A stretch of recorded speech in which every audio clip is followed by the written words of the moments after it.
Aleluia. Amados e queridos irmãos, a paz do Senhor Jesus. Amados e queridos irmãos, a paz do Senhor Jesus. Quem está feliz com Jesus? Que maravilha. Jesus está feliz com vocês? Meio mais ou menos o segundo, misericórdia.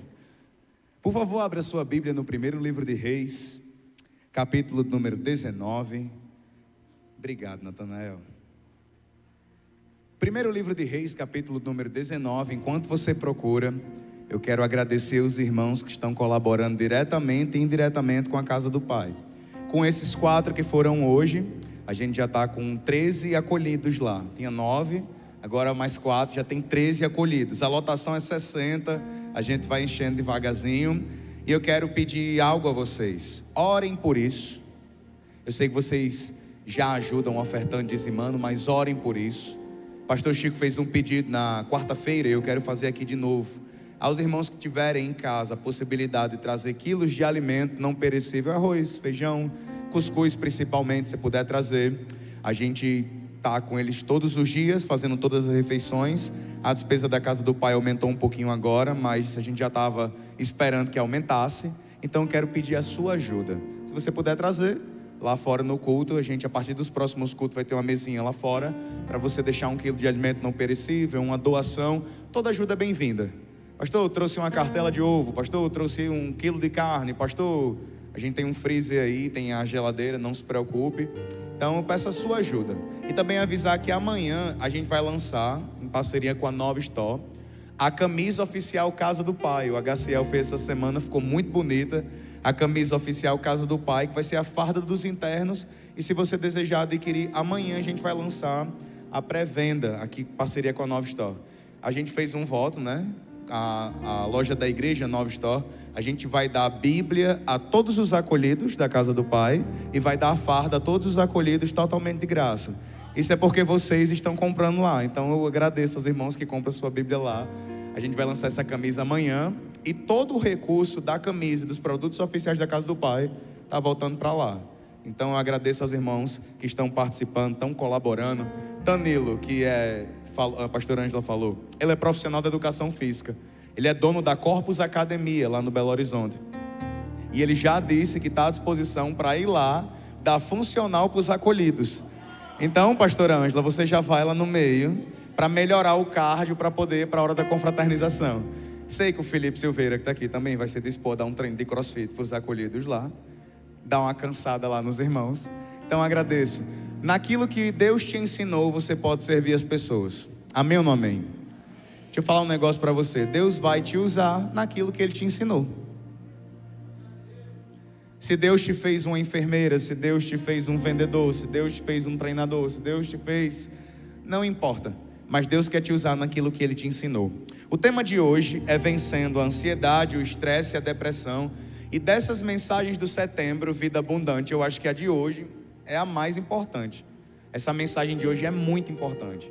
Porque é a maneira como nós, que somos servos de Deus, devemos encarar os 3 principais tempos da vida: passado, presente e o futuro. E quando a gente fala de ansiedade, depressão e estresse, são as doenças que afetam exatamente o seu passado, o seu presente e o seu futuro. A gente vai falar sobre isso hoje. Depressão é o excesso de passado na vida de uma pessoa. Estresse é um excesso de presente, muita coisa para fazer hoje. E ansiedade é quando a gente só consegue pensar no futuro. Não vive o hoje porque a cabeça está muito ligada no amanhã, de maneira negativa. Então hoje a gente vai, por meio da palavra de Deus, lidar com isso e aprender a vencer isso. Quem crê diz amém. Primeiro livro de Reis, capítulo número 19, verso número 3. A minha versão aqui é a Nova Almeida atualizada. 1 Reis 19, 3 diz assim: Elias ficou com medo, levantou-se para salvar a sua vida, se foi, me chegou a Berseba, que pertence a Judá, e ali deixou o seu servo. Ele mesmo, porém, foi para o deserto, caminhando um dia inteiro. Por fim sentou-se debaixo de um zimbro, sentiu vontade de morrer e orou: Basta, Senhor, tira a minha vida, porque eu não sou melhor do que meus pais. Deitou-se e dormiu debaixo de um zimbro. E eis que um anjo tocou nele e lhe disse: levante-se e coma. Elias olhou e viu perto da sua cabeça um pão assado sobre pedras em brasa e um jarro de água. Comeu, bebeu e tornou a dormir. O anjo do Senhor voltou, tocou nele e disse: levante-se e coma, porque a sua viagem será longa. Feche seus olhos. Pai, no nome de Jesus eu oro, te agradeço. Peço que essa palavra, Senhor, seja lâmpada para a nossa vida, luz para o nosso caminho. Eu oro, meu Deus, para que teu Espírito Santo dê aquela aplicação genuína, específica, aquela aplicação pessoal na vida de cada irmão que aqui está.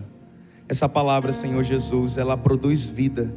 E eu oro, meu Deus, para que o Senhor use essa mensagem para trazer vida àqueles que estão, Senhor Jesus, com a vida difícil, com a vida sobrecarregada, para trazer paz a cada coração, tanto aos que ouvem aqui na igreja, como aos que me assistem online. Que essa palavra seja rema para a vida deles, palavra revelada. Usa, Senhor, esta mensagem no nome de Jesus. A igreja diz: queridos, no Setembro Vida Abundante, essa é a terceira mensagem. A gente falou nessas últimas mensagens que Deus tem uma vida além da medida para cada um de nós, uma vida além do comum, além do natural, além daquilo que a gente colocou. A gente falou nas semanas passadas que não adianta a gente querer colocar um teto onde Deus colocou céus abertos. Muitas vezes a gente coloca um teto na nossa vida, um teto de felicidade, um teto de alegria, um teto de ministério, um teto profissional. A gente coloca isso na nossa vida mesmo sem querer. A gente estabelece metas, estabelece limites. A meta nada mais é do que um limite. Você coloca e diz: se eu chegar pelo menos aqui, tá bom. Às vezes a meta de algumas pessoas é relacionada a uma casa própria. Às vezes a meta de algumas pessoas é relacionada a mandar seus filhos para a faculdade. Se eu conseguir formar meu filho e ele se ter um bom emprego, já estou feliz, tá tudo bem. Muitas vezes a gente coloca isso, mas a verdade é que Deus, ele tem uma vida além daquilo que a gente pode imaginar. Em Efésios capítulo número 3, verso número 20, o apóstolo Paulo diz que Deus, ele faz muito mais do que pedimos, pensamos ou imaginamos, segundo o poder dele em nós opera. Então, pelo poder de Deus, eu posso fazer mais do que eu pensei. Segura na mão desse crente, só para ele sentir a pressão aí. Fala assim: pelo poder de Deus, você vai além do que você achou que iria. Ah, pastor, eu achei que eu ia chegar aqui, tá bom. Aí Deus diz: não, pelo meu poder você vai além, meu filho. E no Setembro Vida Abundante a gente está falando dessa vida além da medida. E hoje a mensagem, a gente vai falar das principais dores do século 21. A ansiedade, o estresse e a depressão. Sempre existiu ansiedade, sempre existiu estresse, sempre existiu depressão. Só que nesse último século, nos últimos anos para cá, principalmente de 2015 para cá, a quantidade de pessoas que sofrem com isso é muito maior. Talvez você não consiga imaginar, mas olhando para um irmão que está aí do seu lado, tu nem sabe as ansiedades da vida dele, o estresse que essa pessoa passa no dia a dia, e talvez ela ou esteja enfrentando ou já tenha enfrentado um processo de depressão. Então vamos lá. Quando a gente olha para o profeta Elias, a gente já falou um pouquinho sobre ele aqui no Setembro Vida Abundante. Eu quero comentar um pouquinho sobre Elias, e ele vai ser o nosso trilho para falar sobre essas doenças. Profeta Elias, no capítulo 19, que foi o capítulo que a gente leu, ele vinha de uma sequência extraordinária de milagres e de vitórias. Capítulo número 17, Elias diz: segundo a minha palavra, não vai chover por 3 anos e meio. Começa, a chuva para. Depois da chuva parar, Deus pega Elias, leva ele até o Querite. Chegando lá no Querite, no rio, a passagem do Querite, Deus sustenta ele com corvos. Vem os corvos e dão pão para Elias comer. Passarinho já trabalhava de iFood na Bíblia. Deus inventou o iFood, ele mandou os passarinhos deixar lá. Chegou um passarinho com a mochila vermelha nas costas e entregou um pedaço de pão a Elias. Elias comeu, ficou satisfeito, Querite secou. Aí Deus diz: levante-se e vá até Sarepta. Lá tem uma viúva que vai te sustentar. Chegando lá, era uma viúva pobre. Aí vocês conhecem a história. Elias ora e dá aquela palavra que todo crente recebe e dá glória a Deus. até o final desta seca, enquanto o Senhor não derramar da chuva, não vai faltar farinha na panela, nem azeite na botija. Esse é o capítulo 19. Aliás, o capítulo 17. Capítulo 18, Elias trocando um fight com os profetas de Baal. Elias, meu irmão, desafiando os profetas de Baal. 950 profetas se levantam, entre profetas de Baal e profetas de Áshera. Vocês conhecem a história. Elias desafia quase 1000 profetas. Ele diz: vamos ver quem Deus é. Quem é o Deus de verdade? Elias chegou e disse: vamos ver quem é que manda fogo do céu. Os profetas lá passaram. Esse é capítulo 18. Os profetas lá se chicoteando, pedindo que o fogo descesse. Os profetas de Baal. Nada acontece. Vocês sabem, Elias limpa o altar, organiza as pedras, derrama a água e diz: Senhor, mostra para esse povo que tu és Deus único sobre Israel. Fogo, labareda, desce, consome o altar. A Bíblia diz que o fogo consumiu até a água que Elias havia derramado. Os profetas de Baal são sacrificados. O que é que acontece depois disso, pastor Gabriel? Depois disso, Elias ora e chuva volta a cair. Estava seca, ele ora, a chuva cai. Depois disso, ele fala para Acabe, que era o rei ímpio: fuja para a chuva não pegar você. Acabe entra dentro de uma carruagem, a carruagem puxada por cavalo, sai correndo, tuc, tuc, tuc, tuc, tuc. Marcha na carruagem para ir embora, para a chuva não pegar ele. A Bíblia diz que o Espírito do Senhor veio sobre Elias e ele correu mais rápido do que a carruagem de Acabe. A Bíblia diz isso. Eu não sei como um homem consegue andar mais rápido do que um cavalo correndo, mas a Bíblia diz que Elias fez isso. O Espírito do Senhor veio sobre ele e saiu desembestado na frente da carruagem. Pastor, o que você está dizendo isso? É muita vitória, é muito milagre, é muita coisa extraordinária. É ou não é? Quando a gente olha para a vida de Elias, a gente vê que ele era um baita de um profeta. O homem orava, fogo caía. O homem orava, a chuva parava. O homem orava, a chuva voltava. O homem dizia: não vai faltar farinha, farinha não acabava. Não vai faltar azeite, azeite não acabava. O homem era alimentado por anjos e por corvos. Era um homem que vivia uma vida de milagres. Só que no capítulo número 19, Elias entra num quadro depressivo.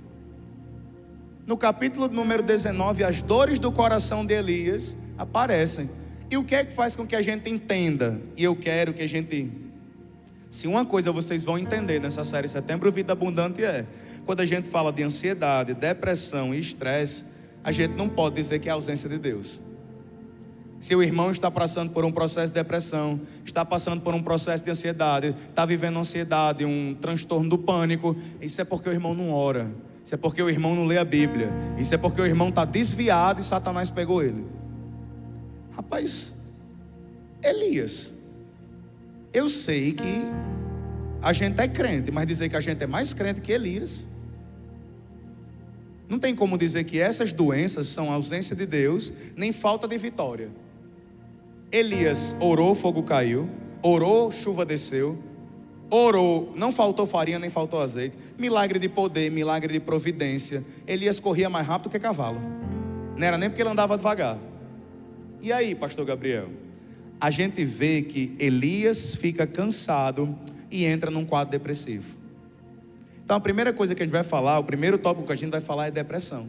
Segundo o dicionário Oxford, depressão trata-se de um estado de desencorajamento, de perda de interesse que sobrevém. Ou seja, a pessoa fica desencorajada, fica desinteressada, desestimulada, em profunda tristeza, que sobrevém de quê? Percas, fracassos, estresse físico ou psicológico. No momento em que o indivíduo toma consciência do seu sofrimento e da solidão que ele se encontra. Ou seja, geralmente é quando vem um acúmulo de coisas aqui atrás, sobrecarrega sobre a vida de uma pessoa e ela entra num quadro depressivo. Segundo a OMS, no sentido patológico, é uma profunda presença de tristeza, pessimismo, baixa autoestima, que aparece com frequência e podem combinar-se entre si. A depressão provoca a ausência de prazer em coisas que antes a pessoa fazia bem. Oscilação de humor, pensamento, que pode culminar em atos suicidas. A maioria dos casos de suicídio acontece numa depressão que não teve a cura no tempo certo. A gente tem aqui, estima-se, isso é uma pesquisa da OMS, em parceria com o governo brasileiro, Em 2024, saiu uma pesquisa dizendo que cerca de 20% da população brasileira sofreu ou sofre com depressão. 20%. Pastor, 20% é muito? É 40 a 50 milhões de brasileiros. 40 a 50 milhões de brasileiros sofreram ou sofrem com depressão. 20% é 2 em cada 10. Se aqui na igreja tem 1.000 pessoas, 200 estariam enfrentando isso, ou já enfrentaram. Pastor, por que você está querendo dizer isso? Em 2015, eu dei um Google para poder fazer essa pregação. Em 2015, era 10%. Em 2015, era 10%. Ou seja, 20 milhões de pessoas. Em 2024, 9 anos, cresceu 10%. Ou seja, dobrou. De 10% de toda a população passou para 20%. E a OMS diz que isso é um dado crescente, ou seja, cada ano só vai piorar. Existem países em que essa taxa chega a 50%. Existem países do mundo que a taxa de depressão chega a 50%.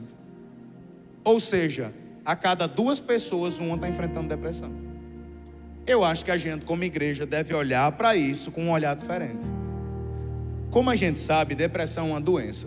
E o que é que eu devo fazer, pastor Gabriel, diante disso? O cristão deve encarar a depressão como uma doença. E o que é que a gente faz quando a gente encara uma doença? A gente crê que Jesus é totalmente poderoso para curar. O mesmo Jesus que cura o câncer, cura a dor, cura a hérnia, cura a pedra nos rins, cura todas as doenças que a gente sabe, Ele também é capaz de curar a depressão.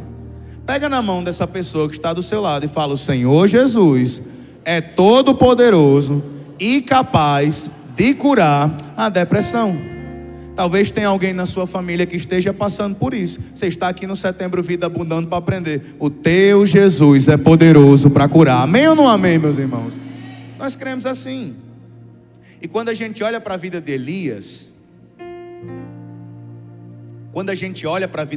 a gente percebe que ele estava num quadro depressivo. Vamos lá. As causas da depressão são sempre ligadas a fatores ao seu passado. Coisas que você viveu ontem, ano passado, mês passado, há anos atrás. Ligados a quê? Percas, lutos, fracassos, traumas, sofrimentos, momentos de solidão e culpa. Tudo isso faz com que, ao olhar para o futuro, você não veja esperança. Você vê as coisas do seu passado, aquilo carrega seu coração. Aí quando você olha para o futuro, você não vê esperança. Aí o que é que você faz? Desiste do presente. Percebe como tudo está relacionado? Pastor Chico Chagas, no domingo passado, aqui na igreja, ele testemunhou que ele entrou em depressão por causa do luto da esposa dele. A primeira mulher do pastor Chico Chagas, que é a mãe da pastora Ângela, ela faleceu, e quando ela faleceu, morreu de maneira repentina. Não lembro qual foi a doença. Ângela morreu de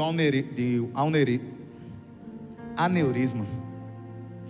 Ela teve um aneurisma. Ela morreu de uma doença. E aí o pastor Chico entrou num processo de luto. E nesse processo de luta ele contraiu a depressão. Então está sempre relacionado a isso. É o excesso de passado. Isso fez com que Elias, cansado de muita coisa, disse no verso 4: basta, Senhor, tira a minha vida, porque eu não sou melhor do que os meus pais. Pastor, eu entendi. Estão falando de depressão. Está dizendo que é um excesso de passado, de coisa que eu vivi lá atrás. Pode ser fracasso, pode ser trauma, pode ser falta de perdão liberado, pode ser angústia, pode ser mágoa, pode ser tristeza, pode ter sido abuso, tanta coisa que eu vivi lá atrás. Abandono de pais, falta de paternidade bem resolvida, uma família ausente, família disfuncional. Mas o que é que eu faço diante disso? Eu, como crente, o que é que eu devo fazer diante do meu passado? Declarar e tomar posse da palavra de Deus. Diante do seu passado, nós temos que declarar e tomar posse da palavra de Deus. Eu sei, meus amados e queridos irmãos, não quero dizer que não existe um tratamento para isso, que você não deva procurar um profissional. Com certeza eu sei que vocês, em um momento, vão procurar um profissional cristão, um psicólogo, um psiquiatra, às vezes, se for preciso. Mas como igreja, como crentes, na parte espiritual, o que é que nós devemos fazer? Tomar posse da palavra de Deus. Existe a palavra falada, aquela que você declara com a boca, mas existe aquela que você crê com o seu coração. Tem a cruz teológica, teórica, e tem a cruz prática. A cruz teológica, a cruz teórica é aquela que as pessoas falam, aquela que as pessoas pensam, mas tomar posse da palavra é quando aquela que gera uma convicção dentro do seu coração. Você precisa ser convicto e crer naquilo que você declara. Eu creio na palavra de Deus e isso aqui é verdade para a minha vida. Se você está nessa igreja, num domingo, de tarde, começando a noite, é porque você crê 100% na palavra de Deus. Amém ou não amém? A palavra de Deus tem poder. Livro de Isaías, capítulo número 43, verso de número 18. Olha o que a Bíblia diz. Isaías 43 e 18. Não fiquem lembrando das coisas passadas, nem pensem nas coisas antigas. Isso é a Nova Almeida atualizada. Agora, se puder colocar a NVI aí, Arthur, por favor. Isaías 43 e 18, na Nova Versão Internacional, diz assim, ó: esqueçam o que se foi, não vivam no passado. Na Nova Almeida atualizada diz: não fique pensando no passado, não. Aí na NVI diz: não viva no passado. Porque se você pensa muito no seu passado, você está vivendo lá. Você está vivendo lá. Pensar no passado é viver no seu passado. E olha para cá. Esse é aquele negócio que você guarda no seu coração e nunca vai esquecer. Deus nunca vai falar do seu futuro olhando para o seu passado. Olha para a pessoa que está do seu lado. Olha nesse olhinho azul dela aí, por favor. É azul. Você é crente, cria pela fé que é azul. Fala para essa pessoa: Deus nunca vai falar do seu futuro olhando para o seu passado. Nunca, meu irmão. Nunca. Você não pode medir o seu futuro com Deus pelo seu passado. Quem vive no passado, quem ama falar de passado é o diabo. Quem vive falando de passado é o diabo. Ele ama falar do passado. Ah, no passado fizeram isso com você. No passado você fracassou. No passado aquela pessoa que você tanto ama morreu. No passado aconteceu isso. No passado luto. No passado pecado. Bonitinho, né? Tá dando uma de crente hoje, mas você sabe o que é que você fez no passado, né? Tá na igreja todo arrumadinho, mas no passado o diabo, a Bíblia diz que ele é acusador. A palavra Satanás significa acusador. E ele vai acusar o que, pastor Gabriel? Vai acusar teu passado, meu irmão. Matéria-prima para o diabo trabalhar, o seu passado. Então todas as vezes que alguém quiser lhe prender no seu passado, saiba que aquilo dali é obra do diabo. É obra do diabo. Quem vive falando do passado é o diabo. E o que é que Deus fala? Deus fala o seguinte, em 2 Coríntios capítulo 5, verso 17: e assim que se alguém está em Cristo, é nova criatura. As coisas antigas já passaram, eis que se fizeram coisas novas. Esse é o versículo-chave da Juventude Pão da Vida, nova. Deus é Deus de coisa nova. Deus é Deus de coisa nova. O diabo sempre vai odiar o futuro.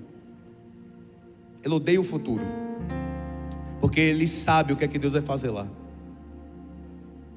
No seu passado, talvez você tenha visto uma vez. Me lembrei de um testemunho agora. Uma vez eu estava conversando com o irmão me disse assim: pastor, no passado, eu tenho vergonha de contar essa história. E ele disse para mim: no passado eu cheguei a pegar uma arma, coloquei na minha cabeça, armei o gatilho e fiquei lá pensando. Pastor, vários dias eu fiquei pensando em tirar minha própria vida, com a arma apontada para a cabeça. Eu tenho tanta vergonha de falar isso, porque é tão feio, né, pastor? E ele falando isso comigo, todo constrangido, contando essa história, achando que eu ia repreender ele e dizer: ah, você é um covarde, ah, você não sei o quê. Eu falei: meu irmão, esse pensamento seu de olhar para trás e ficar triste, não é o de Deus. Você pode olhar para trás e ficar triste com essa história, mas vamos contar a história pelo lado de Deus?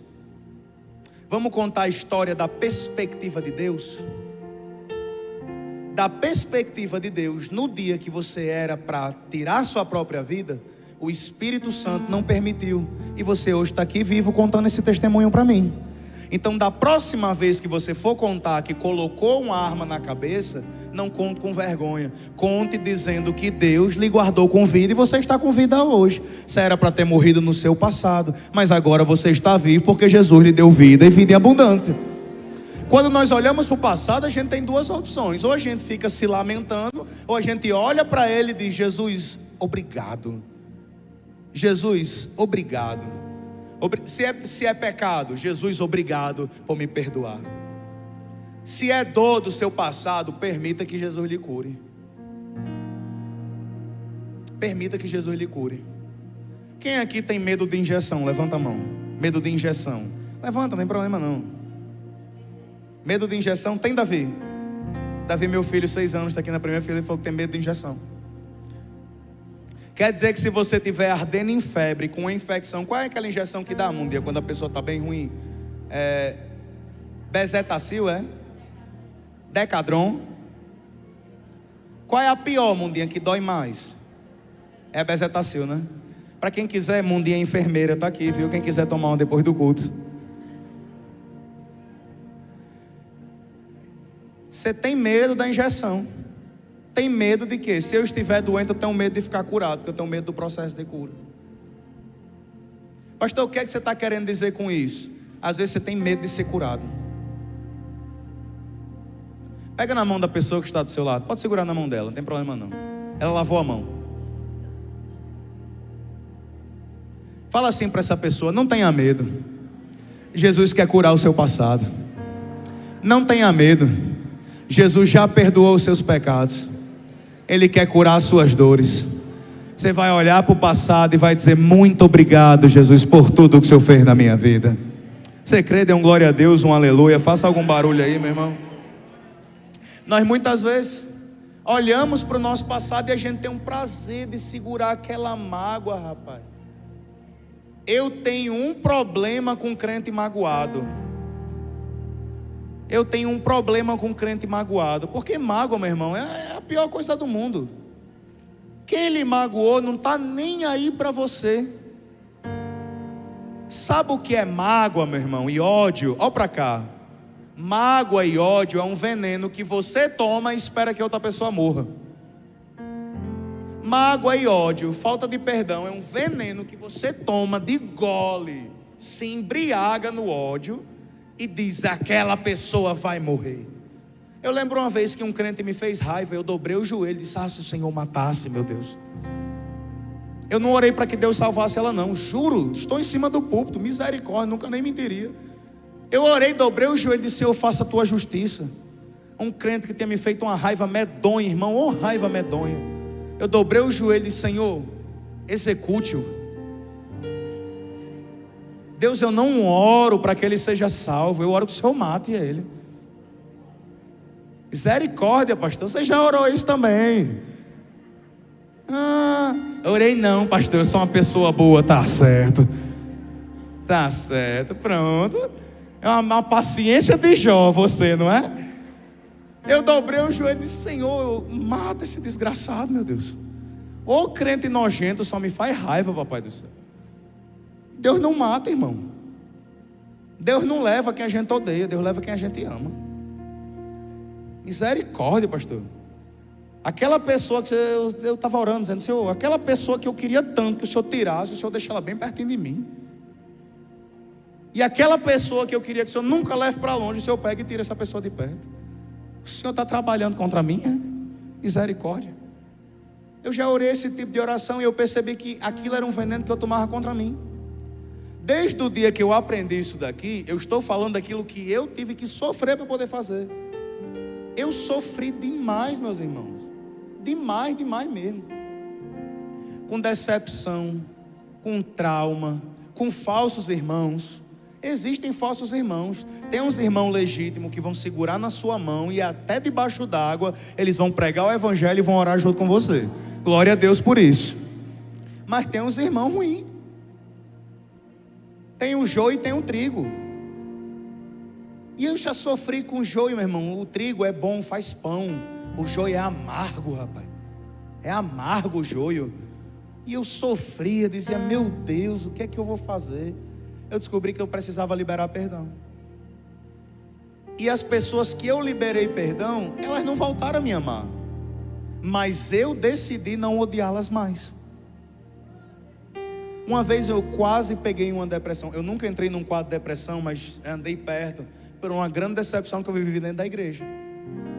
Uma pessoa que eu amava muito, que eu gostava muito, fez aquela decepção, que misericórdia. E aqui eu já digo no púlpito, olha para cá por favor. Cuidado, você pode se decepcionar comigo. Não coloque sua fé em mim não. Quando a gente assumiu a Nova Juventude Pão da Vida, a primeira coisa que eu falei para eles, se eu desviar, vocês desviam? Você falou, misericórdia, pastor. Eu falei, misericórdia mesmo. Não coloque sua fé em mim não. Se você olhar para mim, você pode cair. Então daqui do púlpito eu já deixo vocês avisados. Não creia em mim, não creia no pastor Chico. Creia no Senhor Jesus e será salvo tu e a tua casa. E tinha esse rapaz que, meu Deus, o nosso coração amava demais. E sofreu aquela decepção, aquele apartamento, e magoou, rapaz. E não foi sofrido, irmão. Acabou a alegria. Eu, pai, a gente sofreu demais com isso. E durante um tempo a gente ficou com aquela amargura no coração. Eu não queria mais fazer, queria desistir, queria parar. Eu disse, esse negócio de igreja é um negócio sem futuro. A gente só tem falsos irmãos. E eu percebi que aquilo ali era uma mágoa que estava no meu coração. O que é que eu tenho que fazer, pastor Gabriel, diante desses casos? Meu irmão, tem que liberar perdão. A pior tipo de gente é aquele tipo de gente que fica remoendo o seu passado. Não, sério, olha pra cá. Não ande com pessoas que ficam remoendo seu passado. Não ande com pessoas que ficam remoendo seu passado. Nem pegando você para falar do que ficou para trás. Não ande com esse tipo de gente. Você tem que olhar com pessoas que olham para o futuro. Aquelas pessoas que vão pegar na sua mão e dizer, Jesus vai nos dar vitória, um dia a gente vai para o céu. Você tem que andar com esse tipo de gente. E eu digo isso falando no púlpito. Tem pessoas que aparecem na sua vida para falar do passado. Tem ou não tem? Para falar do pecado que você cometeu, para falar mal dos outros. Para falar mal dos outros. A maledicência gera maldição, viu? Não fale mal. Nem permita que ninguém fale mal perto de você. Gente fica remoendo seu passado. Eu decidi aprender com José. Vamos lá, vamos curar isso, pastor. Vamos para a Bíblia. Gênesis 45, versículo 4. Galera da mídia, 45 e 4 de Gênesis. Diz assim: E José disse aos seus irmãos: agora cheguem perto de mim. E eles chegaram. Então ele disse: eu sou José, o irmão de vocês, que vocês venderam para o Egito. O que é que eles fizeram? Venderam José para o Egito.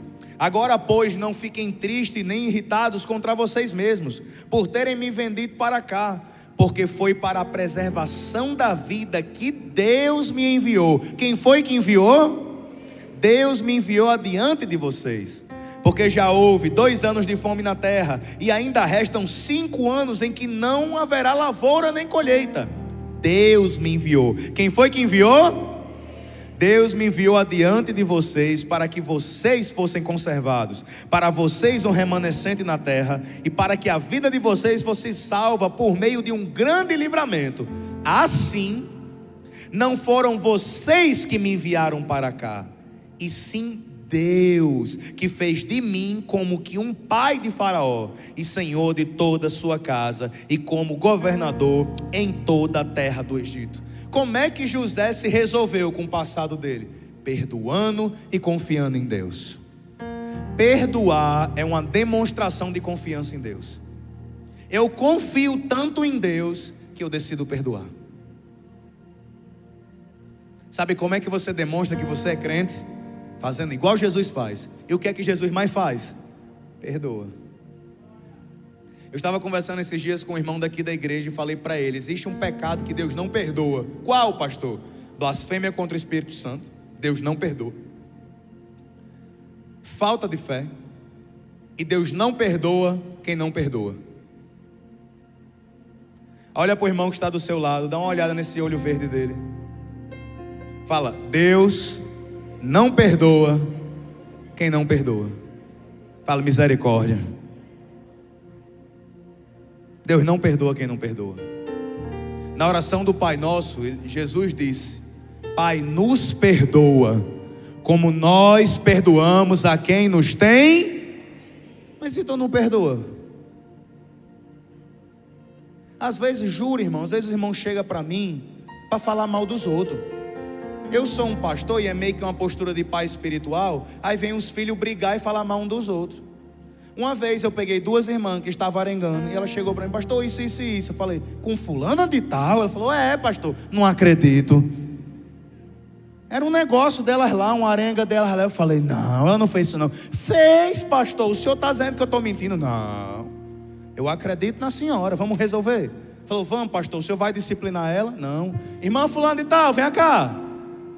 Ela veio, eu disse: ó, ela estava dizendo isso aqui de você. Ela fez assim, quando ela fez eu saí. Deixei as duas lá e foi embora. São amigas até hoje, irmão.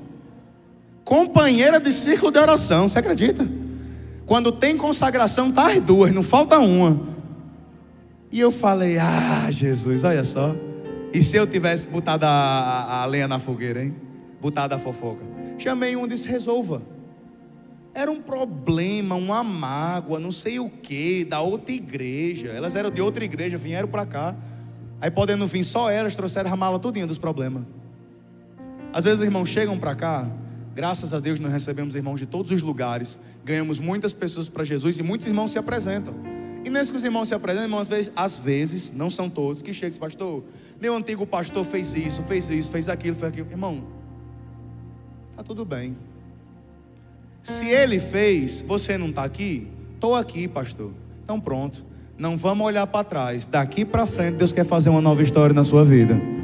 Olha para a pessoa que está do seu lado e diga: não vamos olhar para trás. Daqui para frente Deus quer fazer uma nova história na sua vida. Você crê? Dê uma glória a Deus, um aleluia, um amém aí. Então, meu irmão, é tempo da gente liberar e esquecer. Ah, pastor, é uma amnésia, eu vou tomar um comprimido e vai sumir tudo. Se fosse assim seria fácil. Mas perdoar, você tira o peso, não a memória. Você lembra de quem fez você machucar? Machucou você, Gabriel? Lembro. Mas isso faz doer? Não, porque eu tirei o peso. Quem dá o peso das coisas é você. Irmão, aprenda isso. Você não pode deixar que ninguém pese a sua vida, não. Quem tem que pesar é você. Se alguém chegar para você e diz: você vai deixar isso desse jeito? Isso é uma situação séria demais. Você vai deixar barato? Vai deixar assim? Aqui e acolá a gente tem que ensinar na igreja que os crentes dessa igreja não têm espírito de barraqueiro. Aqui e acolá nós temos que ensinar. Porque volta e meia aparecem uns: pastor, geralmente é as mulheres, mas tem homem também. Às vezes aparecem uns homens, mas geralmente é as mulheres. Pastor, eu puxo pelo cabelo dela. Esses dias eu estava dando carona a uma jovem disse: pastor, na minha escola tinha uma menina que tirava andar comigo. Eu peguei aquelas garrafinhas de alumínio e afundei na cabeça dela. Foi ou não foi, amor? Eu olhei e falei: a paz do Senhor, irmã. Irmão, não é assim não. O que José fez? Perdoou o passado e confiou que Deus estava lá. Você não está aqui hoje? Diga: estou. É porque Deus estava cuidando de você ontem, meu irmão. Se Deus não tivesse cuidado de você lá no seu passado, você não estaria aqui hoje no seu presente. A Bíblia diz em Romanos capítulo número 8, verso número 28, diz: sabemos que todas as coisas cooperam para o bem daqueles que amam a Deus, daqueles que são chamados segundo o seu propósito. Até aquele irmão condenado que me fez tanta raiva, que quase botou eu dentro de uma depressão, me fez mais forte. Você vai criar, irmão, casca grossa. Quando eu fui ordenado a pastor, a missionária Aparecida Bosch chegou para mim e disse: meu filho, Deus vai colocar você num estreito, numa prensa, vai judiar de você. Eu falei: misericórdia, Deus. Por que a senhora não falou isso antes de eu aceitar o óleo na cabeça? Deus vai usar essas situações para moldar você, para tornar você cada vez mais forte. Então, meu irmão, até aquela pessoa que lhe feriu, que lhe magoou, que lhe entristeceu, até aquela perca, aquele luto, aquele trauma, Deus pega aquilo e transforma para que você se torne mais forte. Só Deus é capaz de pegar aquilo que dói no seu coração e transformar em força. Você pode dar um glória a Deus por isso? Só Deus é capaz de pegar aquilo que dói no seu coração e transformar em força. Aquilo que você achava que era para matar você, Papai do céu vai pegar e vai dizer: vai matar não. Os irmãos de José lançaram ele numa cova. Mal sabiam que a melhor coisa que eles fizeram por José foi lançar ele naquela cova e depois vender. A melhor coisa que eles fizeram por José, eles cooperaram para que o sonho de Deus se realizasse na vida de José. Aquelas pessoas que tentaram lançar numa cova, elas estão cooperando para que Deus realize o sonho dele na sua vida, meu irmão. Você crê nisso, querido? Aleluia. Então a gente já passou por muitos disso, mas a respeito do passado, o cristão precisa ser bem resolvido com o passado. Repita assim comigo: eu preciso ser bem resolvido com o meu passado. Às vezes os irmãos chegam para tentar me morder. Aqui e acolá, está na Bíblia. A carta à igreja de Colossenses, Paulo escreve: não devoreis uns aos outros. Olha para o crente que está do seu lado. Cuidado, viu? Lá em Colossenses tinha uns crentes que andavam se mordendo. Paulo diz: não devorem uns aos outros. Os irmãos se mordiam. A igreja de Colossenses. E aqui e acolá uns irmãos chegam para tentar me morder. Eu olho para eles: não vai se resolver com o seu passado. Às vezes as mágoas do seu relacionamento de hoje é porque você está com o seu passado lá todo mal resolvido. Como é que é isso, pastor Gabriel? Nó pelas costas. Quem está na cadeira lá atrás, você consegue ver algum nó nas costas de alguém que tem na sua frente? Você já viu aquela pessoa que é cheia de nó pelas costas? Irmão, se resolva. Se resolva com o seu passado. Você tem que olhar para o seu passado e dizer: Deus estava lá, eu perdoo, Deus me ensinou a perdoar. Seja bem resolvido. Você sabe qual é o maior problema de divórcio e de casamento novo? As bagagens que as pessoas carregam quando saem.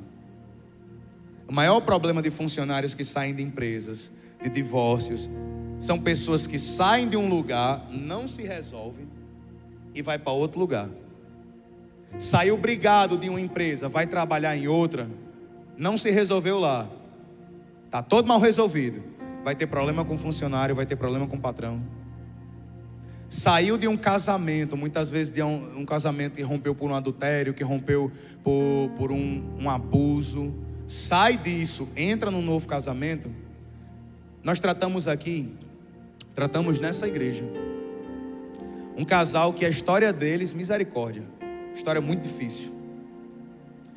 E quando a gente foi ministrar a palavra de Deus, orar por eles, a gente descobriu que o esposo tinha um problema no primeiro casamento dele.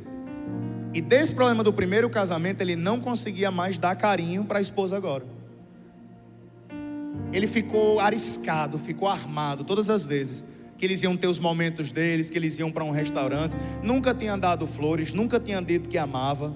Tinha vergonha de dar beijo público na esposa. A esposa chegou para a gente e disse: pastor, o que eu faço? Não fala que me ama, tem vergonha de segurar na minha mão, não gosta de sair para jantar comigo, não temos um tempo de qualidade a sós. Eu não sei o que eu faço com esse homem não, pastor. E dando trabalho. Vamos orar? Vamos ver? Quando eu coloquei ele num canto de parede e falei: meu irmão, e aí? Aí o Espírito Santo começou a falar o coração dele. Ele disse: pastor, eu sofri tanto, eu tenho medo. Eu tenho medo de amar essa mulher agora e ela fazer comigo o que a primeira fez. A primeira havia traído ele. E como é que ele se armou com isso? Ele se armou com isso dizendo: eu não vou deixar que ela entre no meu coração, vou ficar aqui todo trancado, porque se acontecer é mais fácil de eu me livrar. Sabe o que você precisa fazer? Sabe o que você precisa fazer? Você precisa se resolver com o seu passado. Olha para cá, irmão, por favor. Deus nunca, olha para cá. Deus nunca vai falar do seu futuro enquanto você estiver preso no seu passado. Deus, por que eu não ainda vi o sonho? Por que a promessa ainda não se cumpriu? Está tudo tão lá na frente. Você está preso aqui atrás.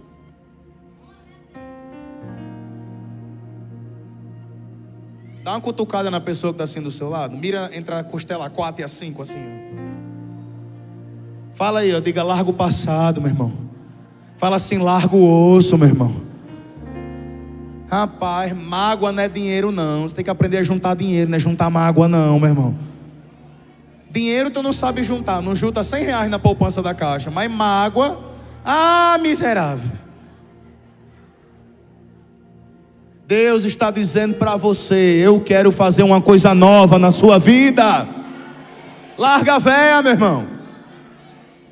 Estou falando da sua esposa não, estou falando da velha vida. Essa véia aí você segura. Essa véia você não larga não. Aleluia. Olhando para o meu passado, eu creio que Deus sempre esteve comigo. Quem crê diz amém, glória a Deus. Eu quero entrar agora, gente, rapidinho, rumando para a conclusão. Eu quero falar um pouquinho sobre estresse. Se a depressão é o excesso de passado, o estresse é o excesso de presente. Segundo o site Médicos 24 Horas, o estresse é chamado de mal silencioso. Eu não sabia disso. Mal para cá.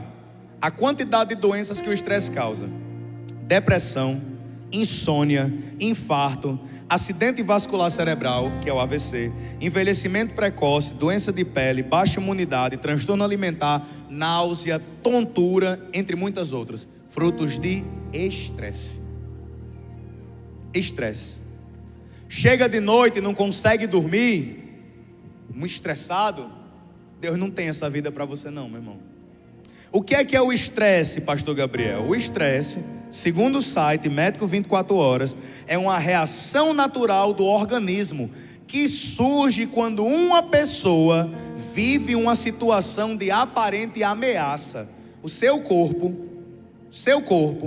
Deus projetou ele para ele liberar alguns hormônios quando você se sente ameaçado.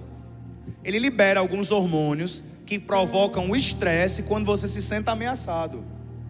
Você precisa reagir rápido, precisa de raciocínio rápido, tomar uma atitude, o seu corpo é preparado para isso. Qual é o problema? O problema é porque as pessoas se sentem ameaçadas o tempo todo. O que Deus projetou para ser um momento ou outro, você sentir isso e reagir, as pessoas vivem ameaçadas. Não é normal não. O estresse é uma resposta natural do corpo, mas não é normal você viver estressado. Tem alguém aqui estressado? Levante a mão, por favor, só os estressadinhos. Olha para o irmão que está do seu lado, diga, não levantou a mão por quê? Olha para quem está do outro lado, diga, você era para levantar a mão. Cadê o marido que tem as esposas estressadas? Dá um glória a Deus aí. Ficou com medo de dar glória a Deus, eu estou ligado. Baixa a mão. Misericórdia. Eu não dei glória a Deus não, viu amor? Cadê as esposas que tem marido com a cabeça esquentada? Dá um glória a Deus aí. Teve uma mulher que falou até em línguas lá atrás. Oh, aleluia. Atrapalha, meu irmão. Atrapalha. Você não consegue lidar. Ó pra cá, ó pra cá. Isso aqui é para curar a sua vida, curar seu casamento, seus filhos. Você vai lidar com seus filhos. Chega em casa. Seu trabalho está lá. Uma ruma de problema do seu trabalho. Quando você chega em casa, seu menino derrama um copo d'água. O que é que você vai fazer? Ah, menino! Um copo de água. Se for de suco, é acompanhado de agressão física.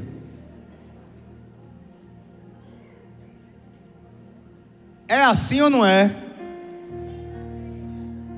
A esposa passa o dia estressada. O marido deixou a cueca quando não era para deixar, no meio da sala. O que é que a esposa faz?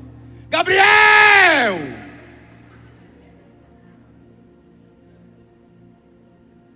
É a esposa de outro Gabriel, não é a minha não. Eu não já disse a você? Lá vai o pobre do marido. Especialmente naqueles dias. É boca quente, irmão. Orem pela vida dos homens dessa igreja. Que essas mulheres, além de ser assim, ainda são pentecostal. A gente vive estressado. Aí perde paciência com os filhos, perde paciência com a esposa. Não é para ser assim não, meu irmão. Deixa eu falar um negócio para vocês. Há uns meses atrás, a gente estava muito sobrecarregado com a questão da documentação da casa do pai. Essa história aqui vai edificar vocês, presta atenção. Há uns meses atrás, a gente muito preocupado com a documentação da casa do pai. E chegou uma sexta-feira que o rapaz lá do cartório, usado pelo diabo, o diabo que estava usando ele, não era Jesus não, disse: se vocês não mandar a documentação hoje, a gente cancela o processo de abertura para pegar o CNPJ e tal. Aí, meu amigo, ele deu essa ameaçada. E aí a gente endoidou, começou a revisar e tal, e saiu correndo para colher assinatura. Eu nem sabia disso. Eu estava lá em casa, tinha acabado de chegar em casa, e mãe ligou para mim desesperado. O rapaz disse que tem que assinar agora. E cadê o papel? Tá aqui, não sei o que, a senhora tá onde? Aí começou aquela para colher as assinaturas, aquela agonia, reconhecer firma para dar entrada, faltando uma assinatura de pai. Era mais ou menos, sei lá, Márcia lembra, umas 4 horas da tarde. Eu mando a documentação via e-mail, papai assinar, escanear para mandar de volta. A internet cai. Eu mandei a documentação, estava conversando com Márcia pelo celular. Ela disse: pastor, a internet caiu, não tem como eu escanear e mandar de volta não. Escanear, mandar para o cartório. O que a gente ia fazer? Aí sabe o que eu fiz? Eu disse: Márcia, a gente só faz o que a gente pode. Fazer o quê? Acabou, deixa aí. O que você vai fazer? Eu vou puxar meus cabelos, vou gritar, vou espernear. Vai resolver? Não. 80% das coisas que você diz que precisa resolver hoje ou vai dar errado, não precisa resolver hoje. É tudo estresse da sua cabeça. Eu preciso resolver hoje, preciso fazer hoje, não sei o que.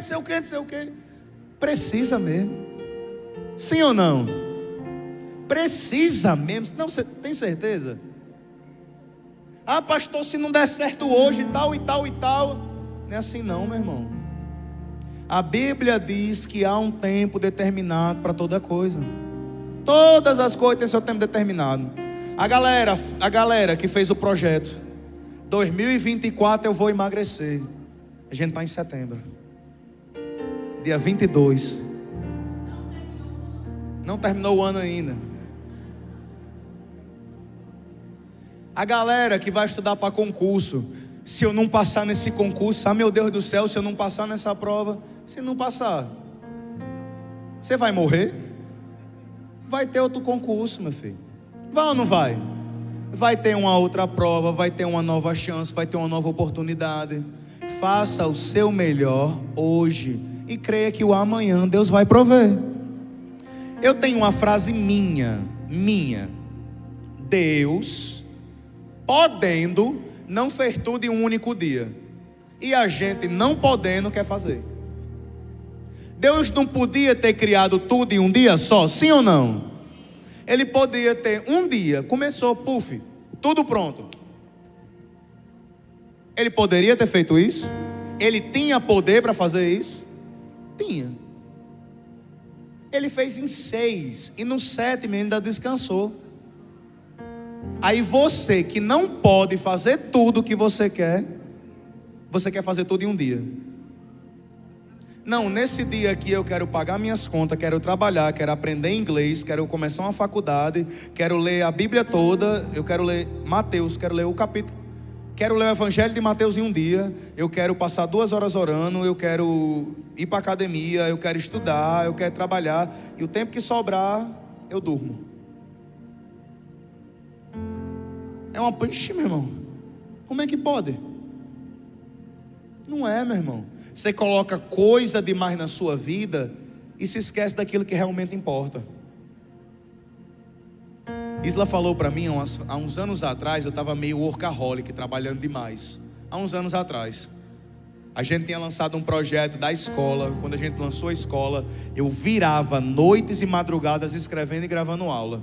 Só tinha de professor eu e o pastor Henrique Jorge. Era escola online que a gente tinha teologia. E aí eu virava, madrugada começava. Eu chegava, depois dos cultos, 9h30, 10 horas, e ficava madrugada escrevendo e gravando aula, escrevendo e gravando aula. Era o tempo que eu tinha. E ela pegou e falou para mim, disse: amor, faz quantos dias você não brinca com o Davi? Eu falei: muitos. Vou falar um negócio para você. Ela que me disse isso. Daqui a 10 anos, as únicas pessoas que vão se lembrar que você trabalhou de madrugada é eu e Davi. Aí eu olhei. Essa é de uma mulher que ela não fala muito com você, mas comigo ela dá cada cacetada, irmão. Ela falou: daqui a 10 anos, só quem vai se lembrar que você passou a madrugada todinha trabalhando para fazer suas coisas é eu e Davi. Ela estava querendo dizer o quê? Você está trabalhando, mas quem está se prejudicando é a gente. As pessoas que estão do lado de lá não ligam se você vai dormir, se você vai descansar, se você vai ter tempo para sua família. E você fica aí se matando, colocando uma ruma de peso sobre a sua vida e se esquecendo do que realmente importa. É verdade ou não é, meus irmãos? Quem está do lado de sua família, olha para essa pessoa e fala: você lembra de mim? Às vezes, juro, a gente chega aqui para algumas irmãs dessa igreja, ó para cá, a gente chega para alguns crentes dessa igreja e fala assim: suma da nossa frente. Domingo tem culto, você está proibido de vir. Pastor, misericórdia, pastor. Tem umas morcegas de igreja aqui, irmão. Uns morcegos de igreja. Que a gente tem que chegar para essa pessoa e dizer: vá para casa, vá namorar com seu marido, vá dar um beijo na boca, vá fazer um negócio bem. Compra uma fantasia, irmão, vai lá. Faça alguma coisa. Seu marido gosta de quê? Ele gosta dos Avengers. Pronto. Vai pra cima, irmão. Chega pra ele e diz: vem cá, meu homem de ferro. Vai lá, minha irmã. Misericórdia. Tenho que terminar. Isso está dizendo que eu tenho que terminar. O que é que eu faço diante do estresse, pastor? Declare a palavra de Deus. Jesus Cristo disse em Mateus 6:34: basta cada dia seu próprio mal. Você, ó para cá. Por mais que você tente hoje, você nunca vai conseguir resolver os problemas de amanhã. Olha para cá. Por mais que você tente hoje, você nunca vai resolver os problemas de amanhã. Você entendeu, sim ou não? E aí a gente entra no último tópico, que é a ansiedade. A ansiedade, ela aponta para o futuro. As pessoas estressadas têm muita coisa no presente. As ansiosas, muita coisa aqui no futuro. E pela ansiedade, elas sempre olham para o futuro dizendo o quê? Vai dar errado. Se a ansiedade gerasse nessas pessoas esperança, bênção. Mas a maioria das pessoas que têm ansiedade, elas estão ansiosas, achando que vai dar errado. Segura na mão da pessoa que está do seu lado. Segura na mão dessa pessoa, dá uma chacoalhada nela aí. Dá uma chacoalhada na mão dessa pessoa e fala assim para ela: vai dar certo. Não, olha para ela e diz: vai dar certo. Em nome de Jesus. Eu chego para os ansiosos da nossa liderança e digo: só tem um jeito de não dar certo. Era dando errado. E não tem como dar errado não. Quem está com Jesus vai dar certo, meu irmão. Eu quero encerrar, irmãos, dizendo o seguinte: como é que o crente olha para o futuro? Com esperança. Agora essa é a frase importante que você tem que escrever, postar na sua rede social, escrever na capa do seu caderno. O crente tem que ser Essa é a hora que você escreve, digita, guarda, salva. Esse é o ensinamento de hoje. O crente tem que ser bem resolvido com o seu passado, grato e contente pelo seu presente e esperançoso pelo seu futuro. Lá com o meu passado, eu sou muito bem resolvido. Não tem pontes inacabadas, não tem relacionamentos, pontas de relacionamento. No meu presente, eu sou grato por tudo que eu tenho hoje. Tem que ser grato. Ah, pastor, eu não tenho aquilo que eu queria ter hoje. Pronto, seja grato pelo que você tem hoje. É uma motinha Titan 1998, pneu careca, que falta combustível, não sei. Seja grato. Quem murmura nunca ganha nada, meu irmão. O que você tem, seja grato e contente. Deus, obrigado pelo que eu tenho. Repita-se comigo: Deus, obrigado por tudo que o Senhor me deu até hoje. E pelo amanhã, pastor, pelo meu futuro, é esperança. Os melhores momentos da sua vida não estão no seu passado. Segura na mão dessa pessoa que está do seu lado. Vamos ficar de pé, para pensar que está terminando. Obrigado.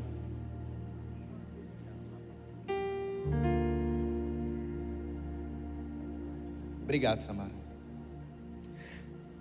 Nós temos aqui a criancinha, o bebezinho Theo, e a Michele vai trazer ele para a gente orar por essa criança. Vem para cá, vamos apresentar essa criança, orar por essa criança. A Michele que vai trazer o Theo, tá vindo. Oh, é o Theo, tá aí, ó. Que maravilha. Pode vir, vem a família toda. Pode vir. Enquanto eles estão vindo, eu quero dizer algo para vocês a respeito do seu futuro. Sabe por que o diabo odeia o futuro? Porque ele não está lá. Quem está lá no seu futuro é Deus. Você crê que Deus já está lá no seu futuro? Vamos orar por eles, eu vou contar essa historinha. Estenda a mão para cá, rapaz, é lindo, viu? Como é seu nome, irmão? Você é o pai? E você é a Michele. Rapaz, é bonito, puxou a mãe, viu?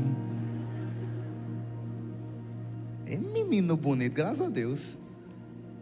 Antigamente os meninos nasciam com cara de joelho, rapaz. Hoje os meninos já nascem tudo bonito. Tá com quantos meses ele? Já vai fazer 7, hein? Maravilha. Estenda as mãos para cá, vamos orar por a vida dessa família. Pai, no nome de Jesus, eu te apresento esta família. Apresento o pai, Júlio, apresento a mãe, Michele, mas especialmente esse bebezinho Theo. Pai, eu oro por ele, para que durante todos os dias da vida dele, ele seja feliz e ele viva tudo o que o Senhor preparou para ele, meu Pai. Nós abençoamos essa criança e pedimos, Senhor Jesus, dê a ele sabedoria, dê a ele inteligência, dê a ele amor, que ele seja querido em todo lugar que ele chegar, que ele seja abençoado, que ele seja muito feliz e que ele viva para o Senhor e ame o Senhor. E nós assim o abençoamos no nome de Jesus. A igreja diz: aleluia. Deus abençoe vocês. Vamos aplaudir a Jesus para essa família. Eu estava orando por ele, ele começou a rir, rapaz. Lindo, viu? Deixa eu orar por vocês agora. Eu quero dizer que os melhores dias da sua vida estão por vir, meu irmão. Eu sei que você está com fome, mas esse glória a Deus pode ser um pouquinho melhor. Os melhores dias da sua vida estão por vir, meu irmão. Pega na mão da pessoa que está do seu lado, a gente vai orar de mão dada. Segura a mão dessa pessoa e fala: o melhor está por vir. Essa família aí ainda vai ser a família mais feliz dessa cidade. Você acredita, meu irmão? Deus vai te abençoar. Em relação ao seu futuro, Deus já está lá. Quando Davi estava aprendendo a andar de bicicleta, eu tirei as rodinhas e disse: papai, será que eu vou cair? Eu botei ele no meio da rua, coloquei ele lá e fiquei lá do outro lado. E Davi, morrendo de medo, ele saiu meio cambaleando. Eu estava desse lado aqui, ó, esperando ele vir. Quando ele aprendeu a andar, foi do mesmo jeito.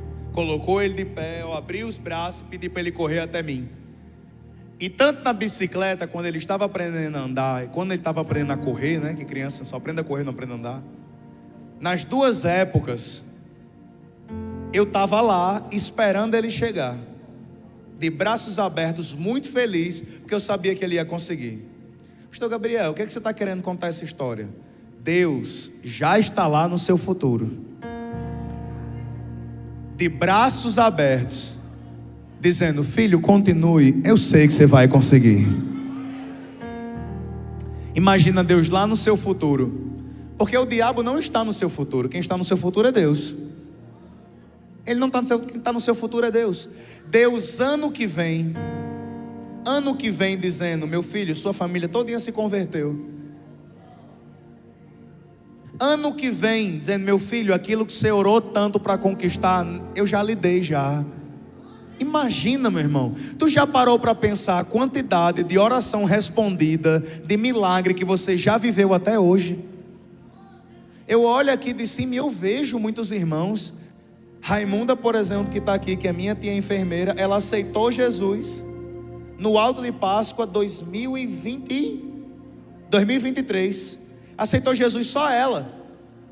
E ela orou 1 ano, e Bárbara orou 1 ano pelo Vanzinho, esse careca lindo que está aqui, ó. Imagina a Raimunda, 23, com medo do Vanzinho. Eu lembro que Mundinha dizia: esse homem não aceita Jesus, não quer ir para a igreja, só me dá dor de cabeça, eu vou dar uma peia nele. Gabriel, deve ter calma, garoa. Aí final de 2024, aí a Raimunda chega aqui na igreja com o esposo dela, todo o culto assistindo o culto do lado dela. Pastor Gabriel, que você está usando esse exemplo? Deus vai fazer do mesmo jeito na sua vida. Aquilo que você está orando, que você está dizendo: Deus, será que vai acontecer e tal? Lá no futuro Deus está de braços abertos, dizendo: você vai vencer, meu filho, porque eu estou com você. Então não deixe a sua ansiedade olhar para o futuro de maneira ruim, não. Você crê que o melhor de Deus está por vir. E aí, segura na mão dessa pessoa, vamos orar. Eu creio que o Senhor tem grandes coisas para fazer na nossa vida, e que todas essas dores que as pessoas sentem, a ansiedade, a depressão, o estresse, o Senhor vai curar. E nessa oração nós vamos orar uns pelos outros também. Nessa oração nós vamos apregoar fé, vamos empreender fé, e vamos falar para o nosso coração se renovar no Senhor. Feche seus olhos.